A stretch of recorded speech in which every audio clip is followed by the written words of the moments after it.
Last week we asked a question on our wall. Have you ever been wounded in ministry, and how did you deal with it?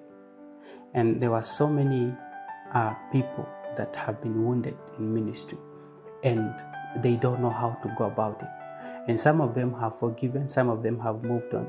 But when I was looking at the comments that were sent to me, and I realized so many people are wounded in ministry, but they don't know.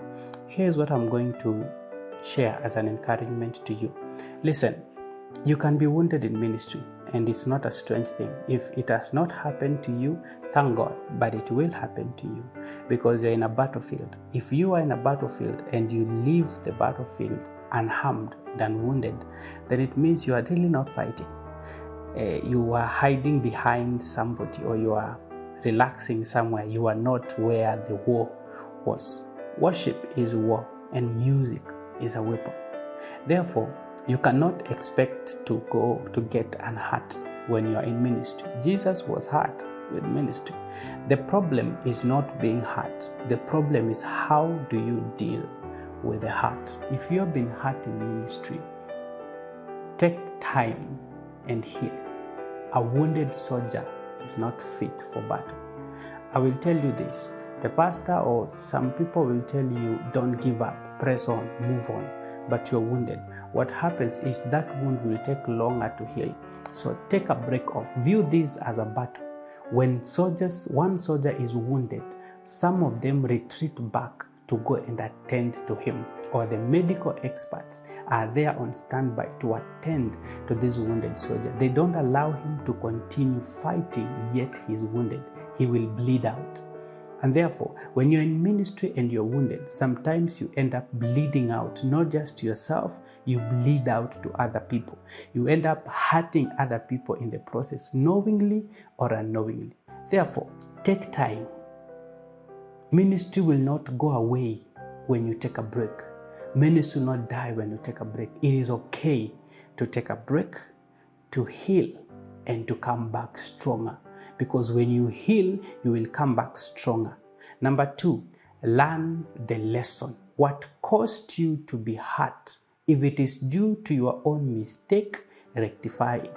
If it is due to other people's mistake, learn from it and avoid those kind of people.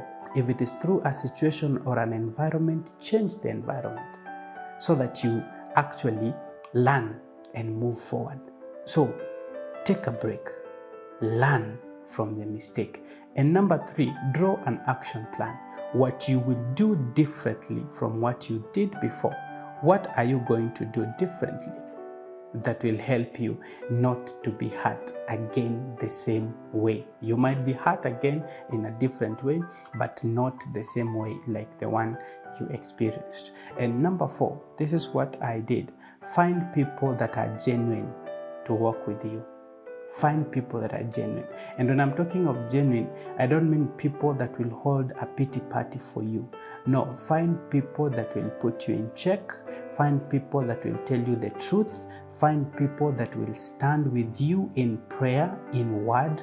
Find people that will mean what they say, and they will actually be there for you. This is the best direction you can go.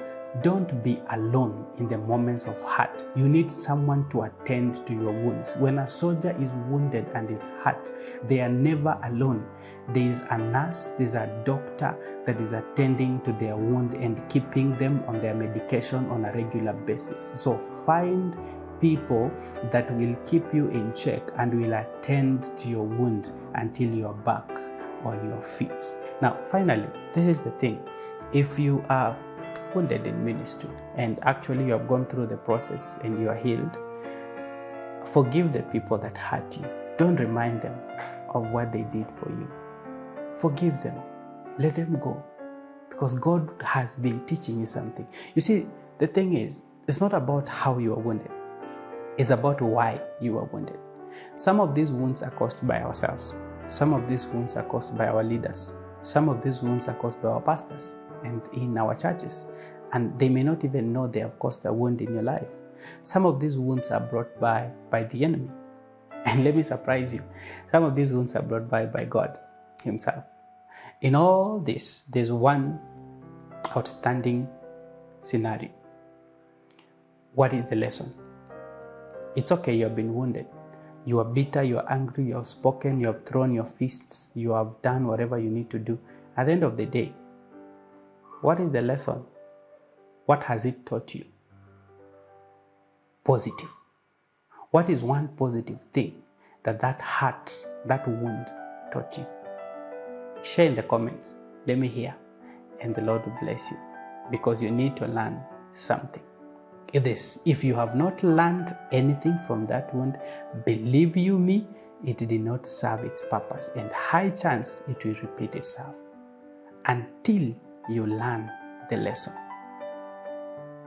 But if you've learned the lesson, teach others and become a mentor and help others to heal from their wound.